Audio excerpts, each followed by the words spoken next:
প্রথম যখন নাকি হাসিনা পালিয়ে গেল তখন ওনার বক্তব্য শুনছি, আজকে আবার শুনলাম, মিল পাই না কিন্তু। এবং আমার কাছে এবার মনে হলো উনি যেন বিরক্ত, উনি যেন ক্ষুব্ধ, উনি যেন রাগান্বিত। জি।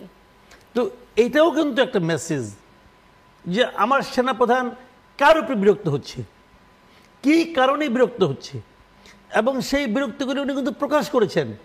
এবং আমি কনফার্ম যে তার এই বিরক্তিগুলোর দৃশ্যত যে কারণগুলো আমরা দেখতে পাচ্ছি, আমি এর সঙ্গে একমত। আমি তো একমত, আমি ওনার সঙ্গে একমত যে আসলেই আমিও বিরক্ত যে কি হচ্ছেটা কি।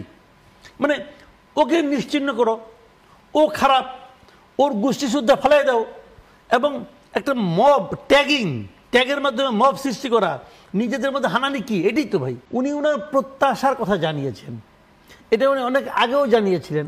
উনি এতদিন পরে এসে আবারও সেই আগের জায়গা থেকে সরলেন না। উনি বললেন এর মধ্যে হওয়া উচিত হবে। আমি তো মনে করি যে তার আগেই হওয়া উচিত।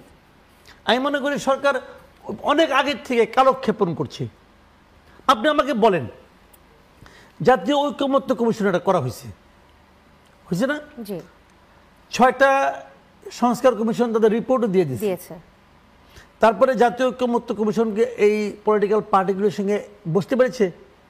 একবার মাত্র বসে, তো ওটা ইন্ট্রোডাক্টরি বসা, কোনো রিপোর্ট নিয়ে বসে পর্যন্ত বসে নাই। কেন বসে নাই বলেন, কি করে বসে নাই? আজকে তো প্রায় 1 মাস হয়ে যাচ্ছে, এখন পর্যন্ত এই রিপোর্টগুলি নিয়ে জাতীয় ঐকমত্য কমিশন কেন কোনো পলিটিক্যাল পার্টির সঙ্গে, এক বা একাধিক পার্টির সঙ্গে বসতে পারলো না? যেহেতু সময় বাড়ানো হয়েছে, তাহলে এই সময়টা একটু পেছানো হলো কিনা? আমার কথা হলো না, এই 6টার সঙ্গে তো বসতে পারতো না, কি সে সবগুলি শেষ হলে একসঙ্গে বসবে? তখন কিছু হবে? আপনি এখন থেকে একটা করে স্টার্ট করেন, সমস্যাটা কি? আপনি এই 15-20 দিনে আপনি তো একটা বিষয় নিয়ে আলোচনা শেষ করতে পারতেন, করলেন না কেন? আসলে ঢিমে তালে চলছে। কেন চলছে? তারা আসলে বুঝেও না যে আর্জেন্সি জিনিসটা কি, বুঝে না, জাস্ট বোঝে না যারা ক্ষমতায় আছেন। আরেকটি নতুন দলের আত্মপ্রকাশ যেহেতু 28 ফেব্রুয়ারি হবে, তারপরে হয়তো আমরা এরকম পেয়ে যাব, সেরকমটা কি প্রত্যাশা করা যায় না? হতে পারে। চলে আসলে তারপরে মনে হচ্ছে যে নাহিদ ইসলাম আজকে যেভাবে বিদায় নিলেন, কোলাকুলি করে, অমুক করে, তমুক করে, এই কোলাকুলি করার উনি পদত্যাগ করছেন রে ভাই। প্রধান উপদেষ্টা ওনাকে উপদেষ্টা হিসেবে নিয়োগ করেছেন, একটা দায়িত্ব দিয়েছেন, উনি ওই দায়িত্বটা আজকে ছেড়ে দিয়েছেন। ঠিক আছে, কিন্তু প্রধান উপদেষ্টা খুশি ওর কি আছে, এটা আমার বুঝান। লজিক্যালি আপনি ওই কথাটা বুঝান। প্রধান উপদেষ্টা ওনাকে দায়িত্ব দিয়েছেন একটা কাজ করার জন্য। প্রধান উপদেষ্টা কি তার দায়িত্ব থেকে চলে গেছে? চলে যায় নাই তো। ওনার একজন উপদেষ্টা ওনার পদ থেকে ছেড়ে চলে গেল, এতে প্রধান উপদেষ্টার খুশি ওর কি আছে? আসিফ মাহমুদ সজীব ভুঁইয়া তিনি তার এলাকায় মসজিদগুলোতে টাকা দিয়েছেন, এবং সেই প্রশ্ন উঠেছে তিনি কার টাকা দিয়েছেন, হেলিকপ্টার নিলে কার টাকা নিচ্ছেন, বা কার হেলিকপ্টার নিচ্ছেন, কে দিচ্ছে, বা যদি সেটা ভাড়াও করে থাকেন কোত্থেকে সেই ভাড়া মিটাচ্ছেন তারা, আর যদি এলাকায় টাকা দিয়ে থাকেন সেই টাকাও তিনি কোত্থেকে দিচ্ছেন? সরকারি টাকা দিচ্ছেন, আমার টাকা দিচ্ছেন, আপনার টাকা দিচ্ছেন। আপনার টাকাটাকে উনি ওনার বাবার টাকা মনে করেছেন, উনি দিয়ে যাচ্ছেন। আবার ওনার বাবা এলাকায় বলে বেড়াচ্ছেন আমার ছেলে ইলেকশন করবেন, আপনারা যদি চান তো ইলেকশন করবেন। ওনার বাবা বলছে নিজে, ওইটা আমি ভিডিও দেখছি, সে বলতেছে তার বাবা। কিন্তু সেটা এটা উনি করতে পারছেন। এইগুলো জানেন কি, এগুলো নৈতিকতার ব্যাপার, বুঝছেন? এখন তিনি এখনো সরকারে রয়েছেন উপদেষ্টা, তিনি তো পদত্যাগ করেন না। কি হয়েছেটা কি এই সরকারের উপর কতটুকু? আজকে দেখেন কি হলো, নাহিদ ইসলাম পদত্যাগ করলো, রেজিগনেশনটা কার কাছে দিল? ইউনূস সাহেবের কাছে দিল। দিয়ে এসে উনি একটা প্রেস কনফারেন্স সাংবাদিকদের মুখোমুখি হলেন, টেবিলে বসছেন। ওনার দুই পাশে, এক পাশে প্রধান উপদেষ্টার প্রেস সেক্রেটারি, আরেক পাশে ডেপুটি প্রেস সেক্রেটারি, দুজন সরকারি চাকরিজীবী। সরকারের কাছ থেকে বেতন নেয় তো ভাই, আমার আপনার টাকা নেয় সে, ওর বেতনটা আমি দেই। ও জায়গায় একজন লোক যে মুহূর্তে সে পদত্যাগ করছে, সেই মুহূর্তে সে সরকারের কেউ, সে একটা পাবলিক। তো পাবলিকের প্রেস কনফারেন্সে দুই পাশে দুজন সরকারি কর্মকর্তা কোন হিসাবে বসে? তাহলে তার জিনিস বুঝে না। যে লোকটা বোঝে না যে সরকারি কর্মকর্তার কি দায়িত্ব, তার তো ওই পথে থাকারই কোনো যোগ্যতা নাই। সব অযোগ্য অথর্ব লোককে এনে এনে বসাইছে, লোক থাকতে পারে এখানে। তারপরে আবার স্ট্যাটাস দেয়, তারপরে ফেসবুকে আবার লেখে শফিকুল আলম যে আগামী দিনে প্রধানমন্ত্রী হবে সে নাকি, নাহিদ ইসলাম। তাহলে লিখতে পারে কি সেটা? নতুন দল আসলে এই যে নানান কিংস পার্টির আলোচনা এটা হতে পারে না? আপনি এবং আমাকে এটা বলেন, অন্য আলাপাত দেন ভাই, পলিটিক্স আলাপাত দেন। একজন সরকারি কর্মকর্তা সিনিয়র সচিব, সে নাকি আবার মানে একটা সিনিয়র সচিব হওয়ার কোনো যোগ্যতা লাগে না, মনে হলো বানাই দিল সিনিয়র সচিব। সাংবাদিক আসছিল ভাই, সিনিয়র সচিব হয়ে গেল, কি যোগ্যতায়?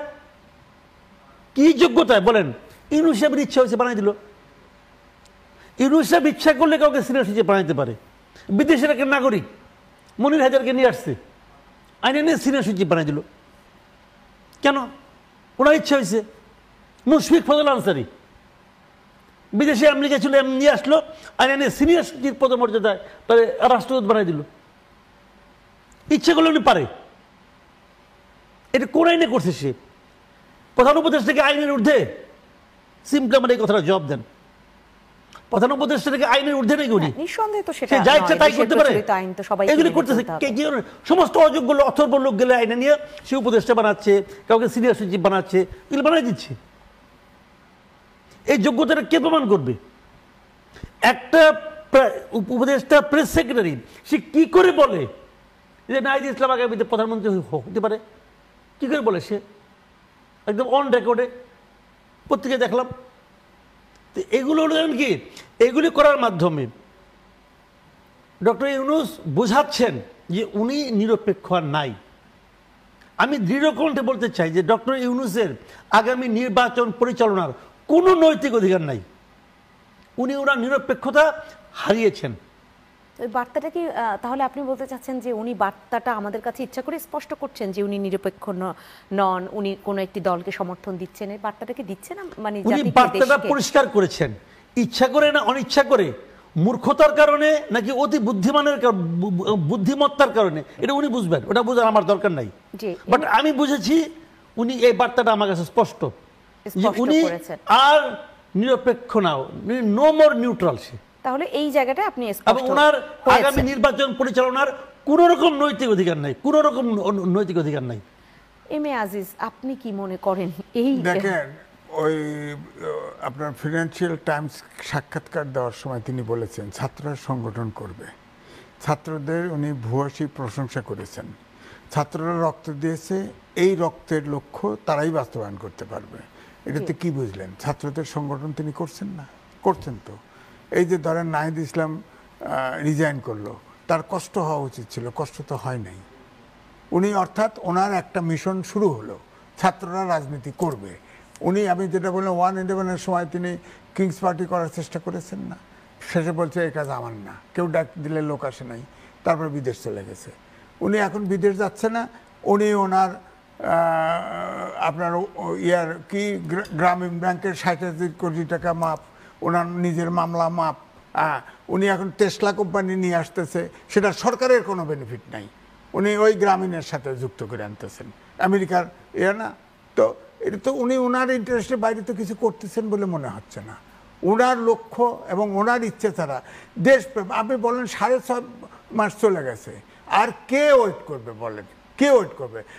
প্রফেসর ইউনূসকে আমি দেশের সম্পদভাবে 3টে লেখা লিখেছিলাম তার পক্ষে, যখন সে 8 তলায় হেঁটে ওঠে বিচারের জন্যে।